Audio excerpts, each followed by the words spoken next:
I am 92 years old. I have outlived my wife. I have outlived my friends. I have outlived enemies. I have even outlived a form version of myself, the one who used to care deeply about what other people thought of me.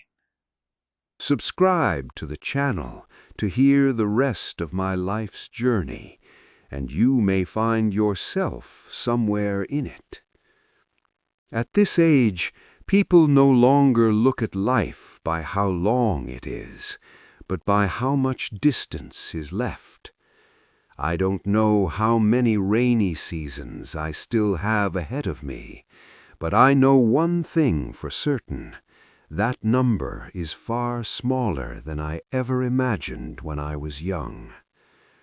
When I was your age, tomorrow felt guaranteed, like the sunrise, automatic, unquestioned. I spent time as if it renewed itself every morning.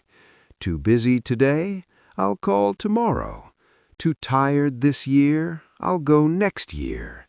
I'll start living when things finally settle down. Back then, life felt like an endless night train. I stayed seated, convinced there were countless stations ahead where I could get off. But then one day, you realize you've passed too many stops without ever stepping onto the platform, even once. The strange thing is, everyone knows they're going to die. You know it. I know it. Everyone knows it. But most of us only understand that fact intellectually, like reading a number in a book. We don't actually feel it. Because if we truly felt it, we wouldn't live as if everything could always be postponed. We act as though we still have 80% of our time left, like when you see your phone battery is still high, so you watch just one more video. But life doesn't come with a battery bar. There's no low power warning. There's only a moment when you turn around and realize the exit has been right behind you the whole time. If today were the last day and you didn't know it, would you live any differently? I once had a friend. He always said, just a little longer. He was capable, talented, the kind of person everyone believed would live a full life because he had a clear plan for happiness. Not today, but later, after things settled down, after the big project was finished, after the target number was reached. In his office, there was a sheet of paper taped to the wall. On it was a list titled, "Things I Will Do." A long trip to the sea, learning to play an instrument, spending an afternoon doing nothing with his daughter. He kept it there as a promise to the future. One ordinary morning, he didn't show up for work. There was no warning, no drama, just a heart stopping in the middle of a busy workday. The paper was still taped to the wall, words that never got the chance to become a life. I came to help his family clear out his desk. His inbox was still full of urgent emails. His calendar was booked solid for the following week, and his chair had someone else sitting in it within days. What sent a chill through me wasn't his death. It was how smoothly life went on, as if he had never been there at all. We like to believe the world will pause for us, but it doesn't. It just keeps moving past.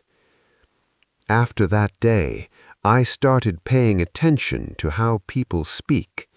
When things calm down, when the kids are older, when I have enough money, as if life were a waiting room and real living was somewhere behind a door that hasn't opened yet.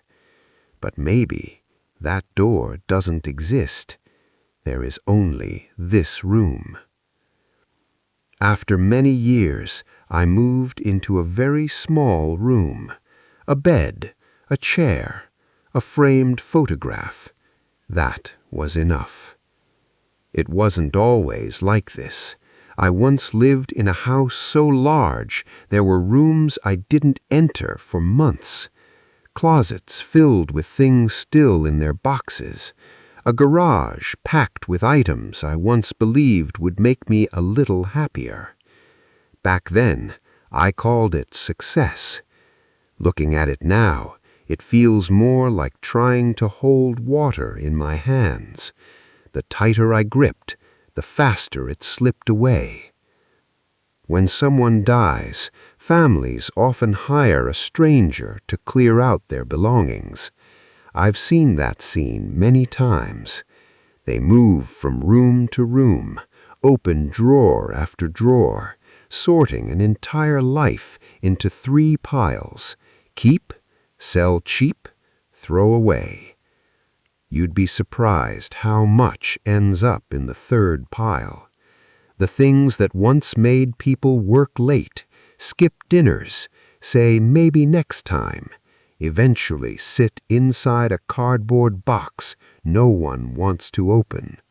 Not because they weren't valuable when bought, but because they can't be taken along when you leave. The things we pay the highest price for are often the first to abandon us. I remember standing once in my old garage, looking at hours of my life turned into metal and plastic. It was a strange feeling, not sadness, not joy, just emptiness, as if I had spent my whole life busy building a temporary shelter for objects. And the hardest truth to accept is this: we realize too late that we gave our living time to things that could never live with us. One night, I brought home a trophy. The party was grand, bright lights. People stood and applauded as my name was called. I remember the feeling clearly, my chest expanding, my head buzzing with heat. I believed I had touched something that truly mattered. I drove home in silence, holding the trophy tightly, as if afraid it might disappear. The house was dark. Everyone was asleep. I set it down on the kitchen table, poured myself a glass of wine, and sat across from the thing that had just made a room full of strangers applaud. There was no one there to see it, no one asking how I felt, no one who truly needed that moment anymore, except the version of me from a few hours earlier. The sound of applause faded quickly, much faster than I expected. That was when I realized how many dinners I had missed chasing moments just like this. School performances I never attended, an anniversary trip I said I'd make up for later. I always believed family time was something that could be rescheduled, but not everything can be put on a calendar. Years later, I don't remember the speech I gave that night. I don't remember who sat at my table. I'm not even sure where the trophy is anymore. Maybe in some box in the basement, or gone during one of the moves. What remains is a very specific memory, the look of disappointment my loved one tried to hide when I said, "I'm busy." There are things we struggle to hold on to, and things we let slip away without noticing. By the end of life, we finally learn which ones ever truly belonged to us. Now, when I sit still for a long time, memory works in a strange way. It doesn't the numbers and the important meetings that I once believed were the center of my life. It chooses things so small that while I was living them, I barely noticed.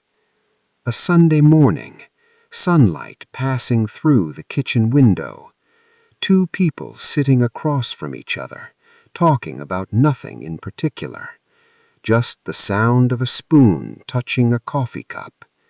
I don't remember what we talked about, but I remember the peace of not needing to rush anywhere.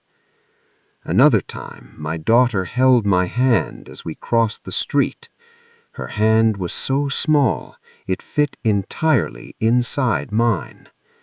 I didn't know then that it would be one of the last times she would let me hold it that way. Memories like these, they stay, not because they were big,